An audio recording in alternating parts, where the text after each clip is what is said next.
a tocar un tema interesante que es el tema de la resurrección. Y es un tema donde está cimentado la esencia base de la resurrección en el libro de Lucas 24, del 1 al 12. Le vamos a dar lectura. Déjeme yo buscarlo. También buscar en su Biblia, marque su Biblia. Esto es importante que todos marquemos la Biblia y pongamos una reseña. Lucas 12. Eso está en el Nuevo Testamento. Lucas 12 del 1, Lucas 24 del 1 al 12. Rectifico, Lucas 24 del 1 al 12. Yo también lo estoy buscando en la Biblia para tener las dos versiones. Lucas 24 del 1 al 12.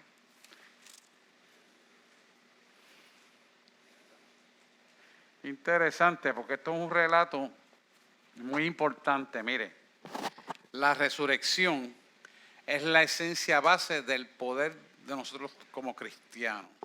¿Por qué? Porque ningún Dios ha resucitado, pero el tuyo y el mío sí ha resucitado. Dale un aplauso al Señor.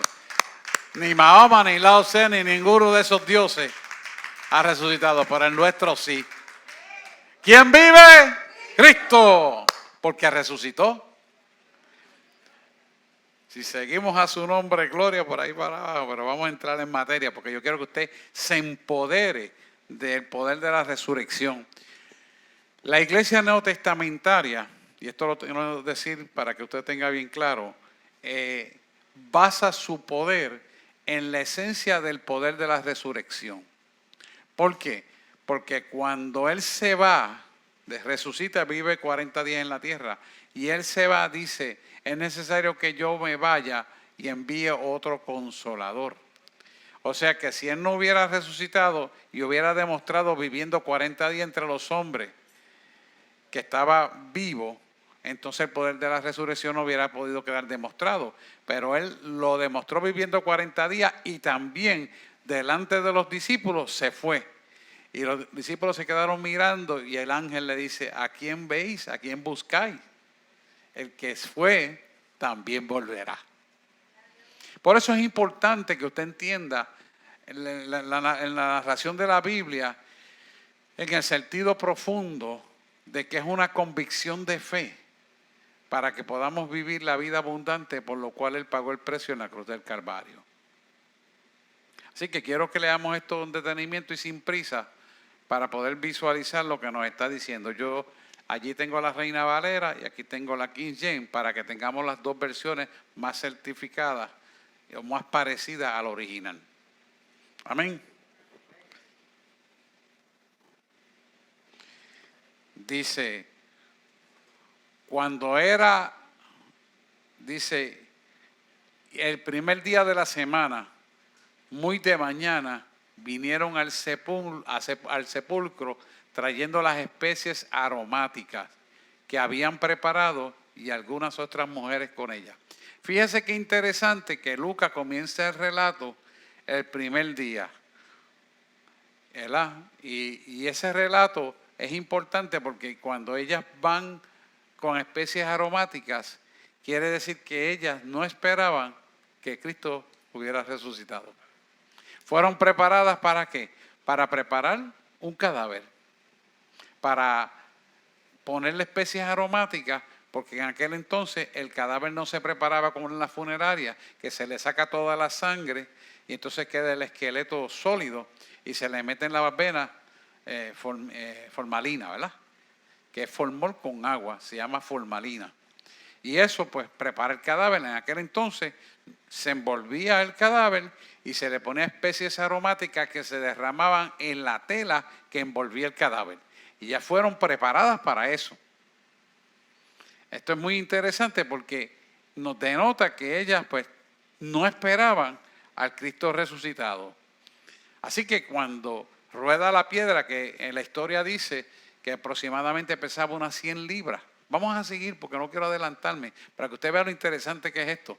Vamos al número 2. Y hallaron removida la piedra del sepulcro. La piedra era redonda Pero para poder mover una piedra de esa magnitud, créanme, necesitaban 2 hombres fuertes y la piedra estaba quitada.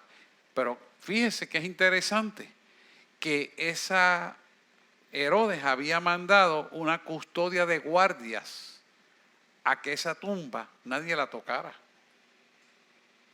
Y me río porque inventaron que alguien se robó el cadáver. Y lo que estamos pasando hoy en día, están inventando las cosas de la ciencia. Sin hablar de nada más. El que tenga oído que entienda lo que le estoy diciendo. Ellos mienten. Y así mismo pasó allí. Porque no era para ellos bueno admitir que el Cristo estaba resucitado. Entonces vamos a seguir leyendo. Número 3. Y entrando, no hallaron el cuerpo del Señor Jesús. Wow.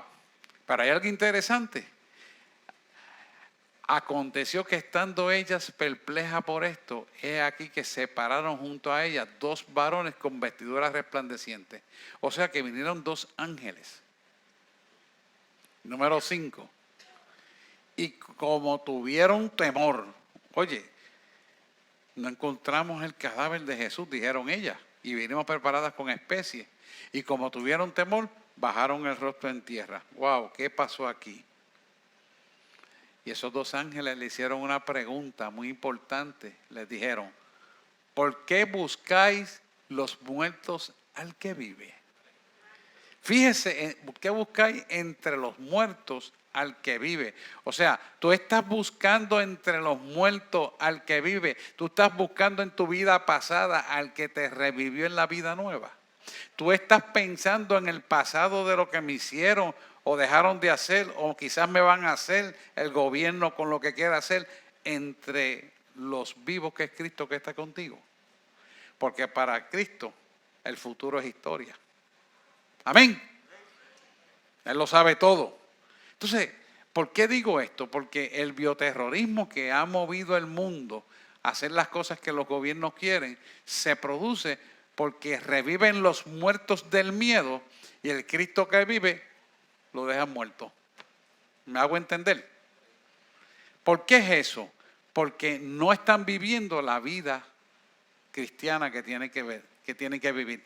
La abundancia de paz, de gozo y de salvación, el poder y la autoridad, el fuego que quema toda obra de maldad, tiene que estar encendido continuamente en nosotros. ¿Por qué? Porque si no, el enemigo te va a llevar a buscar a los escombros viejos y la basura que echaste al zafacón, a sacarla para que te vuelva a apestar en tu vida. De ahí vienen los fracasos, de ahí vienen los malestares, las pérdidas de sueño, las esquizofrenias, las dudas, las angustias, las depresiones, etcétera, etcétera, etcétera. Por eso él le dice, ¿por qué buscáis entre los muertos al que vive? O sea que no existe tal muerto. Amén. Y yo quiero decirte esto bien claro, pueblo. Somos seres eternos. No dejes que lo pasado te empañe tu futuro, porque tú no estás muerto, tú estás vivo en Cristo Jesús. Amén. Dale un aplauso al Señor. Tenemos que despertar, hermano, porque nosotros tenemos una victoria y la victoria es contundente. Vamos a seguir al 6. No está aquí, sino que ha resucitado, le dicen esos 2 ángeles. O sea, acuérdate que él te dijo a los discípulos que yo resucitaré en el día postrero. Pero una cosa es escuchar la información y otra cosa es creerla. Yo te puedo traer la información, te puedo leer la palabra, pero si tú decides no creerla, no la vas a vivir. Entonces vives en mortandad. ¿Me entiendes?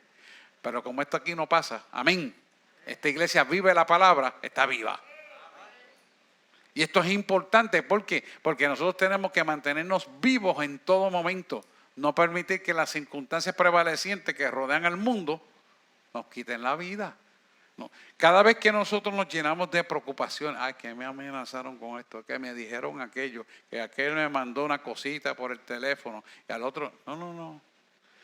Dice la palabra, leerlo todo, escudriñarlo, coger lo que sirve, lo que no sirve, botarlo. Lamentablemente por internet el 99% hay que botarlo. Tenemos que ser sabios. ¿Y de qué habla la gente más en la calle? De la basura. ¿Por qué? Porque eso es para ellos entretenimiento. Lo que tú y yo le llamamos muerte, para ellos es la vida de ellos. Porque viven en sepulcro. ¡Hello! Viven en sepulcro. Están muertos en vida. ¿Me hago entender? ¿Se acuerdan del sepulcro, del que vivía en los sepulcros, verdad? Bueno, no vamos a entrar en ese relato ahora. Pero quiero que usted entienda que nosotros vivimos en la vida de Cristo. Y es una vida sobrenatural, de un poder abundante, sobrenatural continuamente, donde lo sobrenatural es natural. Porque el que vive en nosotros resucitó. Así que tú y yo nos movemos en el poder de la resurrección. Declaramos la palabra y será hecha. Amén. Bien importante. Vamos para el 7. Y diciendo, es necesario que el Hijo del Hombre sea entregado en manos de hombres pecadores y sea crucificado y resucita el tercer día. O sea que le estás recordando las mismas palabras textuales que Jesús le enseñó a sus discípulos. Y lo interesante de esto es que tiene que ser entregado en manos de hombres pecadores y que sea crucificado para que pueda resucitar el tercer día. O sea, que él le estaba explicando a los discípulos, mira, yo tengo que hacer un sacrificio donde el verdadero rey se va a entronizar, pero yo tengo que morir. Los discípulos no entendían. ¿Por qué? Porque esperaban que Jesús era el rey que liberara a los israelitas de Roma. No entendían que el reino de nosotros no es de este mundo, sino del cielo. Por eso dice en su palabra que tú y yo somos extranjeros. Dice que somos ciudadanos advenedizos, ciudadanos del cielo eterno, linaje escogido, nación santa, pueblo adquirido por Dios para grandes cosas. Te tienes que agarrar esa palabra. Yo no soy cualquier cosa. Yo soy un pueblo adquirido por Dios. O sea, tú no te llamaste, a ti te llamó Dios. Y si te llamó Dios es para hacer un plan perfecto a tu vida. No importa la circunstancia, no importa lo que estés viviendo, no importa lo que te hayan hecho, tú estás en victoria. Entonces vamos al octavo. Entonces ellas se acordaron de las palabras. Fíjese cómo es esto. El ser humano por naturaleza muchas veces tiende a tener que ver las cosas para creer. Le es difícil creer sin ver. Mas aquel que hace las cosas en fe creyendo sin verlas, le es más agradable a Dios. ¿Por qué? Porque no hay ningún obstáculo que le pueda quitar la bendición del plan perfecto que Dios tiene para nuestra vida. Amén. El único que pueda trazar el plan perfecto que Dios tiene para nuestra vida somos nosotros. Pero si tenemos fe y nos mantenemos en la obediencia, no mirando las circunstancias, vamos a tener éxito. El detalle es que el hombre tiende a mirar para atrás. Y ahí es donde, imagínense esto sencillo. Si usted está en una carrera como es la vida, continua, y de momento mira para atrás, ¿qué va a pasar? Va a tropezar. Y si tropieza, pierde segundos, pierde tiempo en la carrera y viene el otro ¡fuap! Y te pasa por el lado. Exactamente así tú tienes que visualizar la vida en Cristo. No puedo desviarme. Él me dijo que es allí, que no importa lo que pase aquí, que no importa que la bomba explote ya, que no importa que aquel diga lo otro, que no importa que aquel diga lo otro, yo sigo ahí. No quito la mirada del soberano. Porque ahí está nuestra bendición. Tú y yo tenemos un plan perfecto. Lo hizo Dios y tiene nuestro nombre. Dice la palabra que tiene nuestro nombre esculpido en la palma de la mano. ¿Qué significa eso? Que tengo un plan perfecto donde te guardo en mi mano y todo lo que tú haces lo guardo en mi mano para lo que lo puedas realizar. Porque tú y yo no estamos solos, estamos vivos en Él. Amén. Entonces ellas se acordaron de sus palabras. Debe haber sido tremendo encontronazo. Vamos al 9. Y volviendo del sepulcro, dieron nuevas de todas las nuevas de todas estas cosas a los 11 y a todos los demás. Porque ya no estaba el último discípulo que entregó al maestro, que era Judas Iscariote. Después cogieron a Esteban. Pero bueno, así que vemos que estaban los 11 que habían escuchado la palabra. Y el versículo 10 le sigue diciendo, era María Magdalena y Juana y María, madre de Jacob, y las demás con ellas, quienes dijeron estas cosas a los apóstoles. Fíjese qué interesante. Eran esas mujeres quienes fueron al frente dando la buena batalla por el Creador para llevar la noticia a los apóstoles que eran varones. ¿No le llama a usted la atención eso? A mí me llamó la atención, me fui a buscar la historia. Porque es que es llamativo. Normalmente el valeroso es el hombre. Normalmente el hombre es el que da el marronazo adelante. Pero fíjese, cuando me pongo a buscar la historia, el ministerio de Jesús era mantenido por féminas. Y eso es una cosa que es dramática porque dice la palabra, de lo vil, de lo menesteroso, de lo que no era, hago yo valer lo que era. Para el judío, la mujer, obviamente, en aquel entonces estaba en el segundo plano y el hombre en el primero, siempre. Y Dios le plació demostrarle la gloria a esas mujeres para que llevaran la noticia a los que estaban en el aposento muertos de miedo. ¿Entendió el mensaje? Así que vamos a ponerlo para nuestro número y vamos por encima de lo que nos toca hacer. Y pronto tenemos una marcha por ahí que tenemos que coger por ahí y demostrarle. Vamos a seguir el número 11. Mas a ellos les parecía una locura las palabras de ella y no las creían. Fíjese que hubo un confrontamiento para entender esta verdad, que obviamente después se confirma. Pero ¿por qué ese confrontamiento? Y este punto es importante. El confrontamiento de ellas llevar la verdad y ellos no lo creían es nada más y nada menos que el miedo en la vida de la persona. Por eso vemos cómo el mundo entero repite el mismo disparate, hasta científicamente repiten el disparate, vuelven a repetir el disparate y siguen repitiendo el disparate. Les voy a dar un solo ejemplo. Si yo estoy vacunado con el sarampión y tú tienes sarampión, ¿cómo a mí se me va a pegar el sarampión? Explícame. Porque yo tengo la inmunidad del sarampión y tú tienes sarampión. ¿Cómo Ricardo me va a pegar el sarampión a mí?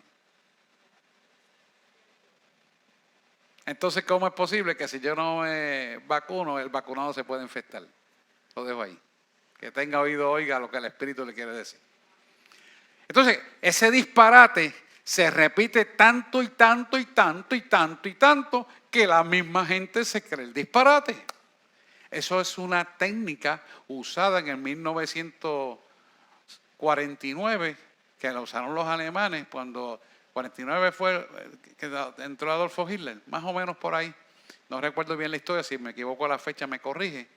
Pero fue una de las técnicas que usaron los alemanes para trepar el régimen comunista en Alemania. ¿Por qué? Porque el sapo se le calienta el agua lentamente y aunque le guste el agua no se está dando cuenta que está calentándose y sigue esparciéndose, sigue parado hasta que llegue el momento en que el agua lo mata y se está riendo porque no se dio cuenta que lo estaban engañando. El que tenga oído, oiga lo que el Espíritu le está diciendo. Amén. Así estamos viviendo, hermano.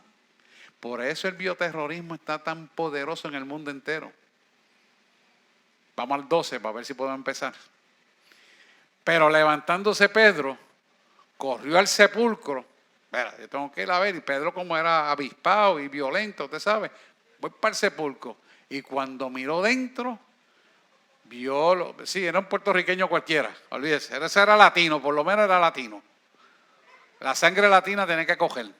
Y no hay duda que dentro de nosotros hay mucha herencia israelita. Levantándose Pedro, corrió al sepulcro y cuando miró dentro, vio los lienzos solos y se fue a casa maravillándose de lo que había sucedido. Mire, la historia dice, Fabio Josefo, historiador hebreo, judío, dice que los lienzos estaban debidamente doblados. O sea que hubo un cuidado especial. Y el manto de su cara estaba allí. El lienzo que cubrió su cara estaba allí. De hecho, de ese lienzo de su cara hicieron el estudio de la sangre de Jesús con el DNA. Eso es otro día que vamos a hablar de eso. Pero es interesante ver el cuidado de Dios y el respeto que Él tiene hacia un cuerpo humano. ¿Por qué el lienzo estaba debidamente doblado? Nos demuestra a nosotros que nuestro Dios es un Dios de orden y de organización y que no trabaja a lo loco ni tiene prisa. Y es algo que nosotros tenemos que aprender, que las cosas de Dios tienen su tiempo y no podemos tener prisa en las cosas de Dios. A veces nos aceleramos, es que Dios no me escucha, es que yo estoy orando, es que yo estoy esperando y mira qué batalla tengo y va a llegar el día y lo tengo que enfrentar y qué va a pasar. No, y Dios ahí sentado. Siempre me acuerdo mucho cuando Él hizo el primer milagro de levantar el cadáver conmigo, el desesperado era yo. Bueno, yo hasta le dije, es que yo oí que tú me dijiste y desesperado. Y Él me dijo, oye, escúchame, con esa tranquilidad, no es en tu fuerza, no es en tu poder ni tu autoridad, es en mi fuerza, en mi poder y en mi autoridad. Grítalo a los cuatro vientos. Y cuando cogí aire y grité a los cuatro vientos, el cadáver vino a la vida. Eso nos enseña que tenemos que andar en la paz del Señor confiadamente y no dudar ni por un milímetro de segundo que Él lo va a cumplir. Porque esa es la clave del éxito. Y a nosotros nos cuesta mucho porque como latinos al fin tenemos que aprender, lamentablemente, a cantazo limpio. Y tener paz. Mi esposa me ayuda mucho con eso, créame. Es interesante esto. Ellos se dieron cuenta, ¿verdad? Porque yo, mi origen siempre fui emergenciólogo. Y parece que eso se quedó pegado. Bueno, veamos que así que la muerte de Jesús en la cruz no fue el fin de la historia. Ya lo acabamos de ver. El poder del Evangelio no se concluye aquí. 3 días después de su muerte, Jesús resucitó de los muertos, como acabamos de leer. En Hechos 2:22, Joshua, Hechos 2:22, empieza a darle forma y poder a esto cuando Hechos 2:24. Vamos a ver 2:24 para avanzar un poquito más. Al cual Dios levantó suelto los dolores de la muerte, por cuanto era imposible que fuese retenido por ella. ¿Qué nos está diciendo aquí? Dios le dejó vencer el imperio de la muerte cuando resucitó, para que nosotros supiéramos que también nosotros, los que estamos en Cristo, resucitaremos. Por lo tanto, estando en la cruz del Calvario, como yo siempre le digo a ustedes, le dijo, muerte, ven, entra y tómame, porque yo pongo mi cuerpo voluntariamente en obediencia a aquel que me manda a mí, que se llama Dios. Y Jesús le dijo, aquí estoy. Y él había muerto en Getsemaní emocionalmente, pero físicamente lo tenía que demostrar en la cruz del Calvario. Por eso hablamos el domingo pasado, o no me acuerdo cuándo fue, un domingo que hablamos, de por qué sudó sangre y lloró lágrimas de sangre. Porque él verdaderamente fue crucificado emocionalmente en Getsemaní. Por eso nosotros tenemos que poner a Cristo dentro de nosotros para que emocionalmente estemos verdaderamente cimentados en una roca firme donde no hay sombra ni mudanza de variación alguna, como dice la palabra. ¿Para qué? Para que podamos vencer todo obstáculo, porque Él va al frente peleando la batalla por nosotros. Si nosotros no hacemos esto, hermano, entonces el factor emocional nos va a destruir y por emociones negativas o destructivas nos enfermamos. Amén. ¿Va cogiendo el hilo? Por eso dice la palabra, por eso es que hay que buscar la profundidad de la palabra. Al cual Dios levantó, sueltos los dolores de la muerte, por cuanto era imposible que fuese retenido. Quiere decir que Él venció el imperio de la muerte. Nosotros venceremos el imperio de la muerte. Nosotros somos seres eternos espirituales. Y dice la palabra que nos conoceremos tal y como fuimos allá arriba. ¿Me entiende usted? Así que usted tiene que empezar a creer en esto y estar cimentado bajo la solidez de la palabra. No porque yo lo digo, lo dice la palabra. Amén. O sea que la más grande ilustración del poder de Dios estaba y está, y el poder está en nosotros también, en Jesucristo que resucitó. Segunda de Corintios 13:4 dice lo siguiente, 13:4. Segunda de Corintios 13:4. Mire qué interesante, porque aunque fue crucificado en debilidad, vive por el poder de Dios. ¿Por qué fue crucificado en debilidad? No es que él era débil y mongo. Al contrario, él se dejó morir para, por su vida, darnos vida a nosotros. Quiere decir que él se mostró débil ante los hombres, pero era más fuerte que todo. Cuando vinieron a buscarlo, estando en Getsemaní, buscamos a Jesús de Nazaret. ¿Quién es Jesús de Nazaret? Yo soy Jesús de Nazaret. Cuando levantó los brazos, todos los guardias se cayeron al piso. Lo dicen los relatos de los sinópticos. Pero él dijo, aquí estoy. Y vino Pedro y sacó el sable y le cortó la oreja a uno de los guardias del Sanedrín. Que tuvo que venir Jesús, recoger la oreja y pegársela. El que venían a arrestar. Quiere decir, que esto es importante, que se hizo débil para mostrarnos posteriormente su poder de fortaleza. Cuando a usted le toca ceder sus derechos, sabiendo que son sus derechos, hágalo con gusto y quede como que usted es el que no sabe, para que usted vea cómo Dios lo va a ensalzar en humildad. Por eso el que es manso y humilde es el verdaderamente fuerte. No es el bocón el que pasa maldiciendo, tirando puños, patas y bofetas. Ese es débil. Por eso él dice, en tu debilidad se perfecciona mi poder. Por cuanto digo que soy débil, entonces soy fuerte, dice Pablo. Amén. ¿Lo van entendiendo?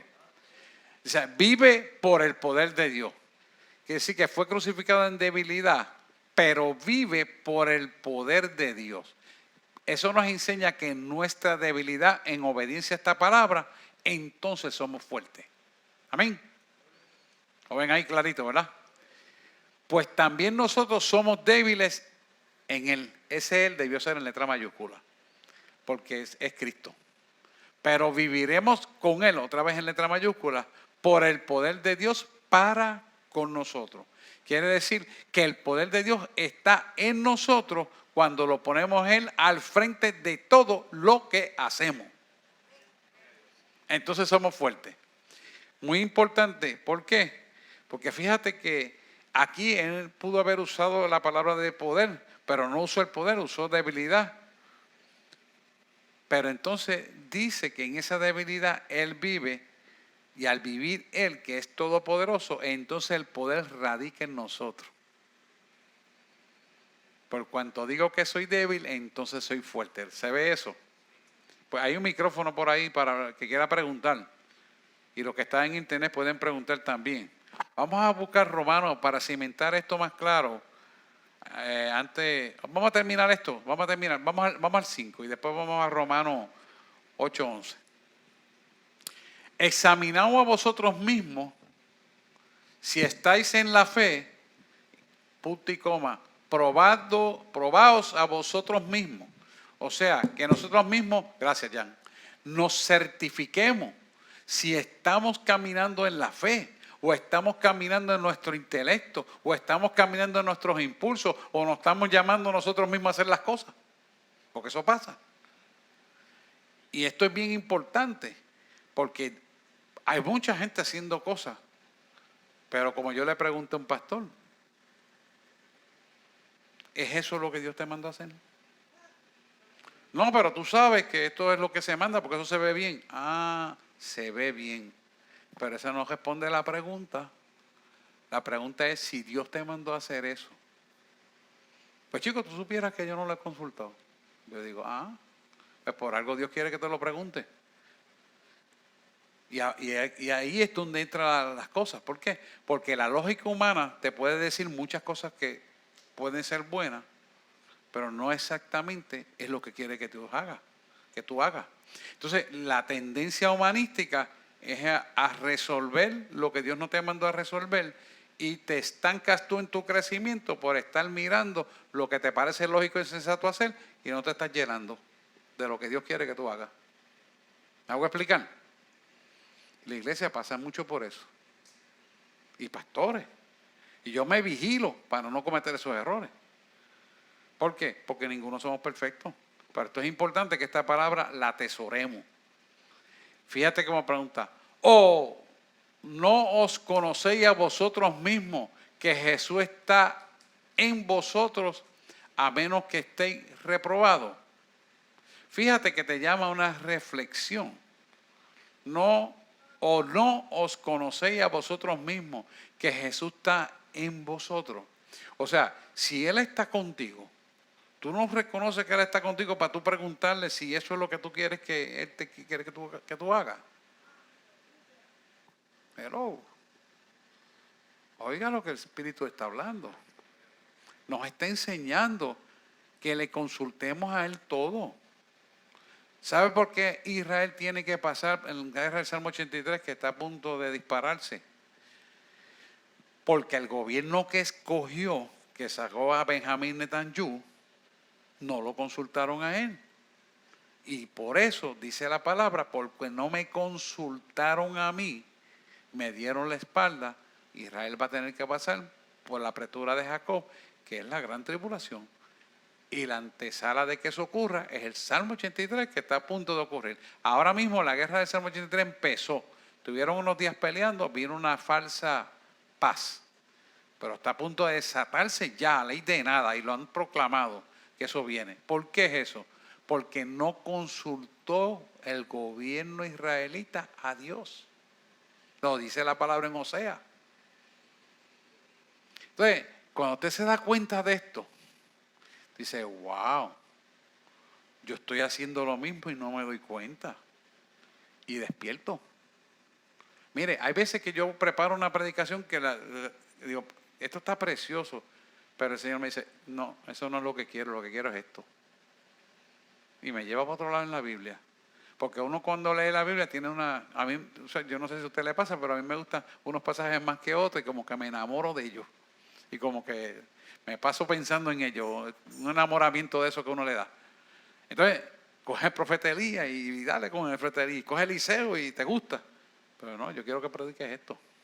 Me dejó el otro día predicar en un jueves, ¿verdad?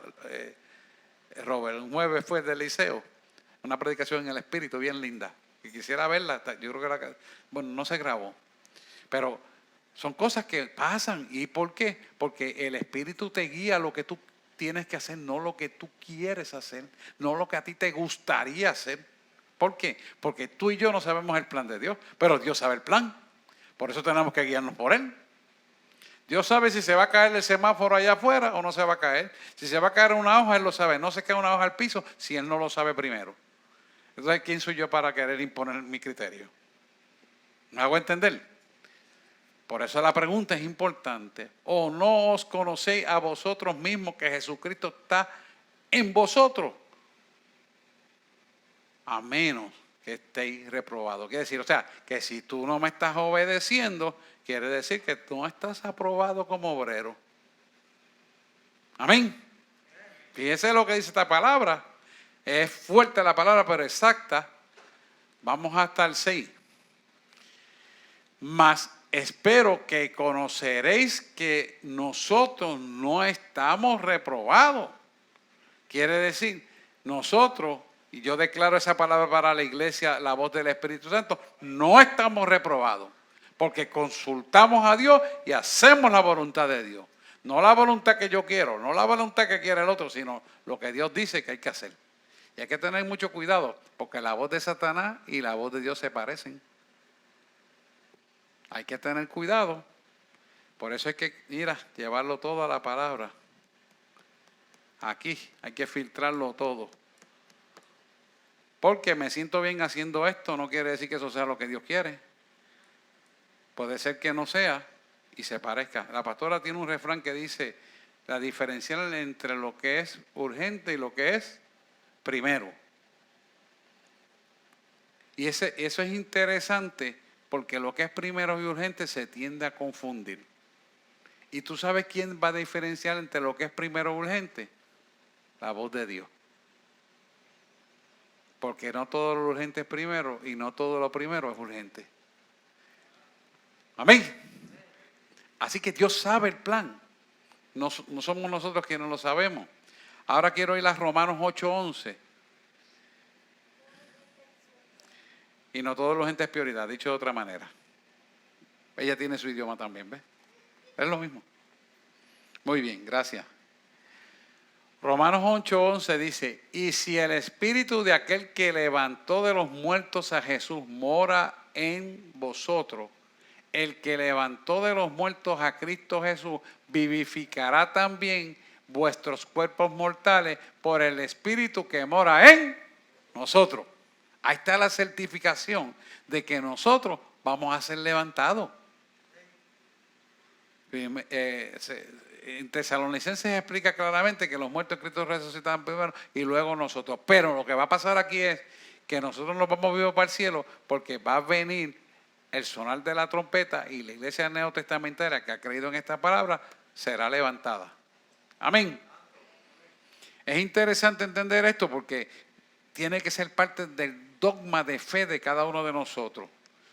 Tu fe es la que le da permiso a Dios. Oiga esto, tu fe, mi fe, la fe de la pastora, la fe tuya, la fe de los hermanos, es la que le da permiso a Dios para actuar libremente en obediencia a lo que Dios nos manda hacer. No lo que a mí me da la gana de hacer. No. Lo que Él dice que hay que hacer. Y ahí es donde estriba el plan perfecto de Dios.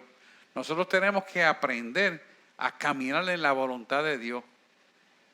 Por eso yo siempre digo, cuando Él me manda, yo me tiro hasta con los tenis puestos. Y usted no sabe de ese refrán de dónde yo lo saco. Yo se lo conté a usted de una vez. Estando en Villa Marina, me compré unos zapatos Clark blancos porque yo era médico y me vestía casi siempre de blanco para la limpieza. Y llego yo allí para montarme y veo que ese botecito va flotando así con unos nenes dentro jugando y el bote suelto. Y el Señor me dice, busca ese bote. Y yo no lo pensé dos veces, yo miré a los dos nenes y fui nadando hasta allá, llegué hasta aquí y aquí al nado, y agarré y pongo el bote y lo traigo para acá. Y yo veo a la gente mirándome y yo no me había dado cuenta de que yo me metí al agua y salía seco. Estaban secos con mis zapatos limpios, con el sargazo que hay allí. ¿Por qué ocurrió eso? Porque Dios plació decirme, cuando yo te mando, yo no te mando a que te ensucies ni te dañes, sino a bendecir tu vida en la obediencia. Entonces yo me quedé mirando a la gente y la gente dice, ¿qué pasa? ¿Pero usted estaba en el agua? Sí. Ah, es que estoy seco. Mire, zapatos nuevos secos. La gente dice, ¿pero cómo fue eso? Créele a Dios. Dios le predicó allí un montón de gente con ese milagro.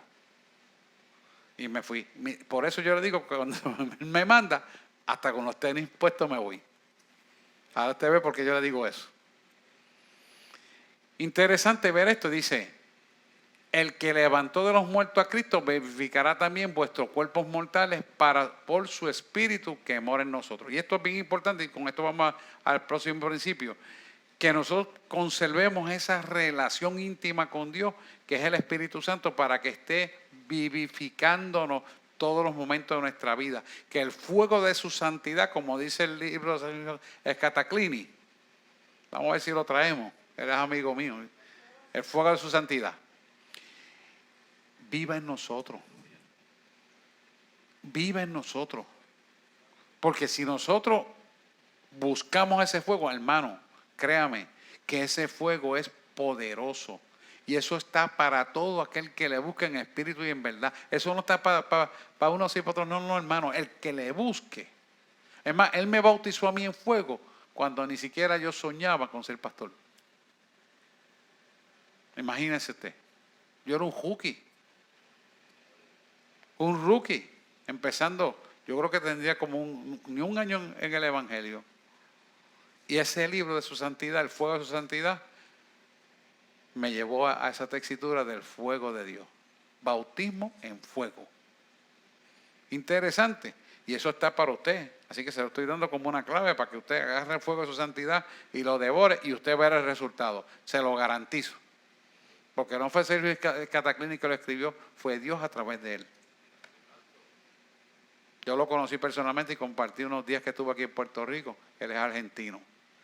Hicimos una tremenda amistad. Y es importante porque usted tiene que relacionarse con gente del reino de valor. Si no tienen valores, descártelo. Porque para contaminaciones no basta con el internet. Eso no sirve. Mire el poder tan grande que hay aquí en Colosenses 2, 10 al 15. Nos dice de esta manera. Y el 2, 10 al 15, ese mismo.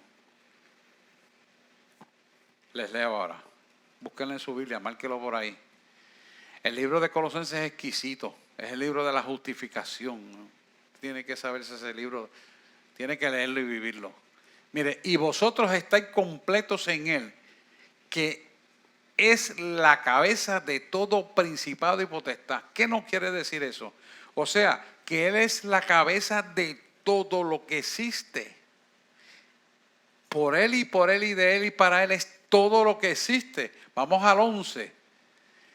En Él también fuiste circuncidados con circuncisión no hecha de mano, al echar vosotros el cuerpo pecaminoso carnal en la circuncisión de Cristo. Vamos a explicar esto. En la circuncisión de Cristo. Los judíos, después del 8º día de nacer, que ya están los procesos de coagulación formados, los 12 factores de coagulación, cogían el pene del varón y le cortaban la telita y lo circuncidaban para que pudiera retraer hacia atrás todo el cuerito que está encima del pene. Quiere decir que le hacían la circuncisión.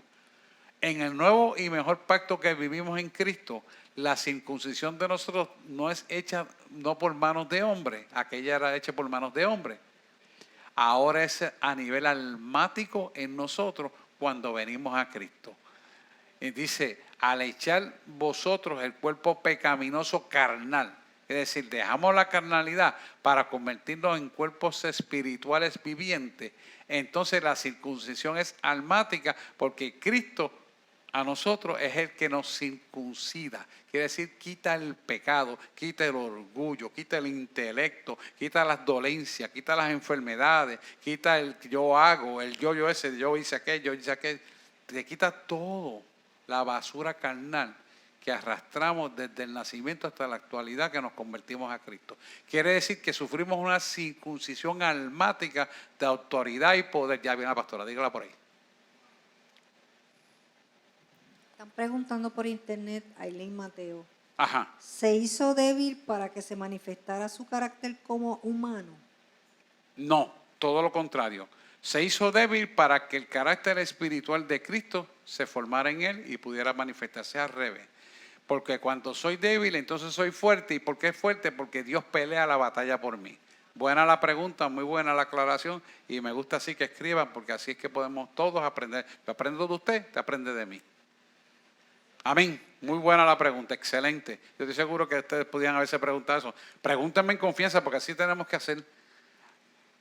Es importante que todos nos preguntemos. Vamos con el versículo 12. Sepultados con Él en el bautismo, el cual fuisteis también resucitados con Él mediante la fe en el poder de Dios que se levantó de los muertos. Vamos con calma porque esto dice mucho. Sepultados con Él en el bautismo quiere decir que cuando usted se bautiza bajo las aguas, que nos meten debajo del agua, como me metieron a mí, como casi todos. ¿Quién no se ha bautizado aquí? Todos se han bautizado. Bueno, al meterte debajo del agua, pero lo vamos a hacer ya mismo. Al meterte debajo del agua, significa que estás muerto con Cristo como Él murió en la cruz del Calvario. Porque si te dejamos debajo del agua, no vas a poder respirar. Pero entonces, simbólicamente, te llevamos a las aguas. Por eso el bautismo no es eso de rociarlo como hacían. No. Es por inmersión. Porque la muerte es completa. Y tienes que estar inmergido completo. Por eso yo sigo con Cristo, es todo o nada. Eso de que un chipito así hago lo que quiero aquí y aquí no hago, no sirve. Porque el bautismo es completo, bajo las aguas. O somos completos o no somos. Porque si algo no es, ya no somos. Si la premisa de la primera oración es mentira, el resto de la oración es mentira. Si la premisa al terminar la oración, la premisa era cierta, pero al terminar termina en mentira, todo es mentira. True and false. ¿Verdad que sí? ¿Quién no tuvo true and false en la escuela? Así era lo cierto y falso. Así es con Cristo. O eres o no eres. No hay términos medios, como decía William Shakespeare. Tú eres o no eres, punto y se acabó. Ser o no ser. Perdóneme, que se me olvida. Ser o no ser debo decir. Porque esto es importante. Porque si nosotros somos de Cristo, que se te note. Que tu conducta hable de que Cristo está en ti. Que tus palabras hablen de que Cristo está en ti. De que tu testimonio con los demás que están allá afuera hablen de que Cristo está en ti. Que tus emociones se las entregas al Señor y tienes dominio propio. Porque si no hay dominio propio, hermano, entonces Cristo no está. Porque el fruto del Espíritu viene por causa del dominio propio. Amén. Bueno, vamos a seguir. En Él fuiste también, no, el otro, déjalo para terminar de explicar sepultados con Él en el bautismo, que lo explicamos, en el cual fuiste también resucitados con Él. Cuando te levantas del agua, entras al poder de la resurrección. Por eso usted ve que mucha gente que se bautiza inmergido, cuando salen del agua, salen hablando nuevas lenguas. Y si no sale hablando nuevas lenguas, sale con un espíritu renovado y se siente como una pluma de gallina flotando en el aire. ¿Por qué eso es así? Porque estás viviendo el poder de la resurrección en un cuerpo carnal todavía. Amén. Interesante, ¿verdad? En el cual fuiste también resucitados con Él. ¿Mediante qué? La fe en el poder de Dios, que le levantó de los muertos. Todo esto lo hacemos en fe, y por cuanto lo hemos creído y lo hacemos, entonces lo vemos. Pero si lo hacemos sin creer, no lo vamos a ver. Amén. Seguimos al 13. Y a vosotros, estando muertos en pecados y en la incircuncisión de vuestra carne, es decir, todavía en los delitos pecaminosos, os dio vida juntamente con Él, perdonándoos todos los pecados. Eso es para recuerdo de que Él perdonó todos nuestros pecados y nos selló en la bendición de habernos perdonado en la cruz del Calvario, y nosotros reconocer lo que Él hizo y entonces pedirle perdón, vivir todo el tiempo arrepentidos, porque somos salvos, arrepentidos, vivos, que nos vamos para el cielo en todo momento. Porque cualquiera en cualquier momento puede cometer un error. ¿Por qué? Porque somos carnales y no podemos negar que el ADN carnal está la herencia de pecado que Adán y Eva nos dejó. Pero ¿qué pasa? Estamos renovados en el espíritu para que esa carnalidad sea subyugada y dominada bajo el dominio propio, dando fruto del espíritu, como dice Gálatas. Día a día, minuto a minuto. Porque a cualquiera se le puede ir la guagua de momento. Pero me di cuenta, Señor, perdóname, y me arrodillo y me vuelvo, como yo decía, me pongo para mi número otra vez. Porque somos imperfectos. Y Él sabe que esa debilidad está. Por lo tanto, nos perdona para que nos restauremos. Y si le dice a aquel hermano aquello, perdóname. Porque somos imperfectos. Lo único perfecto es Dios. Ahora, lo importante de esto es que reconozcamos que estamos mal. Y eso lo hace el Espíritu Santo, que nos redarguye. Esto es bien importante que nosotros lo entendamos. Porque, ¿cómo vamos a juzgar si estamos bien o no? La palabra. La palabra. Esto es lo que nos va a juzgar. No es que, yo tengo paz, hice esto. O sea, le dije a que esto, pero tengo paz. La palabra me dice que yo no puedo maltratar. ¿Cómo yo voy a tener paz haciéndolo mal? Un ejemplo. No es que vaya a pasar, y no es que sea, pero le pongo un ejemplo. Porque nosotros hemos pastoreado muchas iglesias. Y esto es importante, por lo tanto, si yo no estoy actuando conforme a esta palabra, no puede haber paz en mi ser. Esa paz es falsa.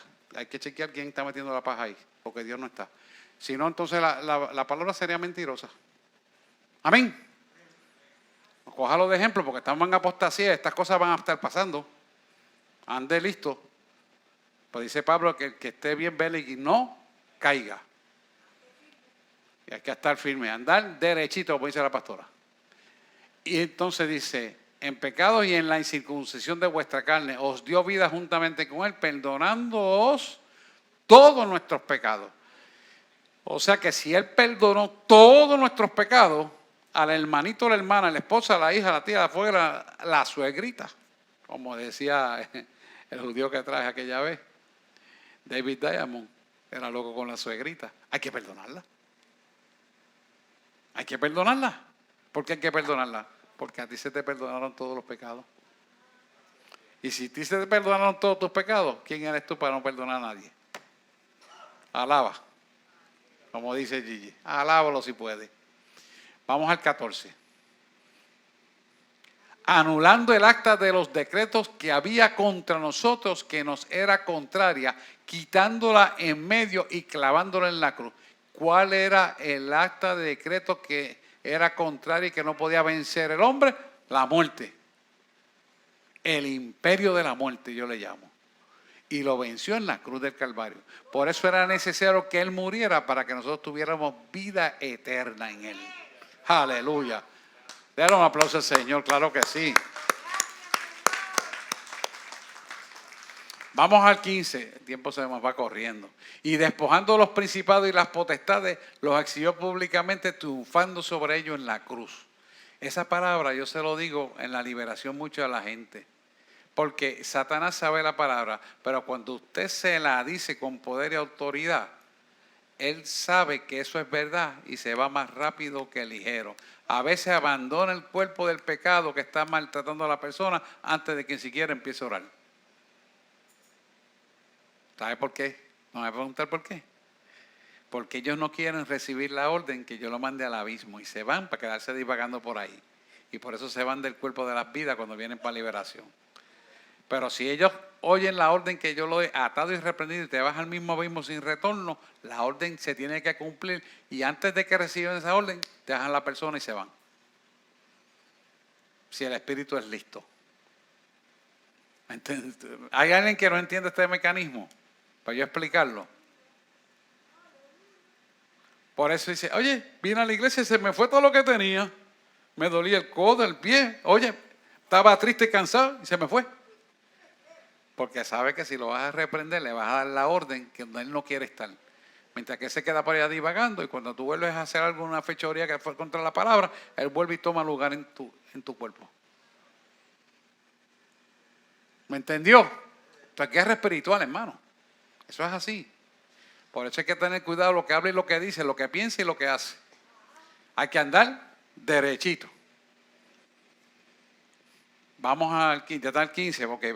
Vamos a Filipenses 2, versículos 10 al 11, para que usted pueda visualizar esto en el mismo contexto, pero con más profundidad. Filipenses 2, versículos 10 y 11, Joshua. Ese muchacho es súper rápido. Dios lo bendiga mucho y lo haga resplandecer cada día el rostro de Dios. Gracias. Donde quiera que va a estar cubierto ese muchacho. Para que el hombre de Jesús se doble, para que en el nombre de Jesús, fíjese, él venció todas las potestades en la anterior, para que en el nombre de Jesús se doble toda rodilla de lo que están en los cielos, en la tierra y debajo de la tierra. Y usted dice, ¿qué importancia tiene eso? Sí, hay engendros demoníacos que vienen debajo de la tierra, enviados por Satanás desde el segundo cielo, para un trabajo de espiritismo que le hicieron a fulano, sutano, mengano, perencejo. Y cuando tú le hablas con el poder de Dios, ellos saben que se tienen que ir porque Él tiene poder de lo que están en los cielos, en la tierra y debajo de la tierra. Así fue como le pasó al gadareno, que estaba en los sepulcros. Jesús, ¿qué tienes con nosotros? ¿Por qué? Porque ellos saben que Jesús se le adelantó a lo que ellos esperaban que algún día ocurriera. ¿Por qué? Porque ellos saben su destino, saben que están derrotados, saben que no van a triunfar. Ellos saben que las puertas del infierno no prevalecerán contra la iglesia, pero la iglesia no lo sabe todavía. Están dormidos ante ese poder, pero esta iglesia no, esta iglesia tiene poder. Y yo declaro que ustedes se ciñen de poder y conocen la guerra espiritual en el nombre de Jesús. Vamos para el 11. Y toda lengua confiese que Jesucristo es el Señor para la gloria de Dios Padre. Quiere decir que Él lo hizo exclusivamente para depositar ese poder en sus hijos y sus hijos manifestaran con su boca su reino sobre la faz de la tierra, porque tú y yo, ungidos por el Señor, somos los que le damos potestad legal de interceder en este territorio cuyo reino es Satanás para implantar el reino de Dios y su justicia en la tierra. Ahí está. Amén. Ya son las 9. No termino nada. ¿Hay dudas de este material hasta ahora? No, estamos bien claros. ¿Seguro? Pues vamos a orar. Porque esta palabra le penetra hasta el tuétano de los huesos y usted se ciña de autoridad y poder para en el nombre de Jesús hacer la obra que Él nos llamó a hacer donde quiera que nos plantemos. En el nombre de Jesús. Amén. Amantísimo Dios y Padre Celestial, hemos traído tu palabra tal y como me la diste, así mismo la hemos hablado y explicado. Ahora yo te pido, Señor, que como tú eres el que traes la palabra y tú eres el que la habla a través de mi boca, prospere sobre cada uno de tus hijos para lo cual esta palabra ha sido enviada. Cíñelos de poder, llénalos con tu fuego, destápale los oídos, que se caigan las escamas de sus ojos, que la mente de Cristo se moldee a la imagen y semejanza tuya y que un corazón renovado de tu espíritu sea para con cada uno de ellos, de tal manera que puedan ver con tus ojos, pensar con tu mente, hablar con tu boca, escuchar con tus oídos y sobre todo amar con el corazón que tú nos amas. Hemos orado y desatado esta palabra en el nombre de aquel que murió por nosotros en la cruz del Calvario. En el nombre de Jesús. Amén, amén y amén.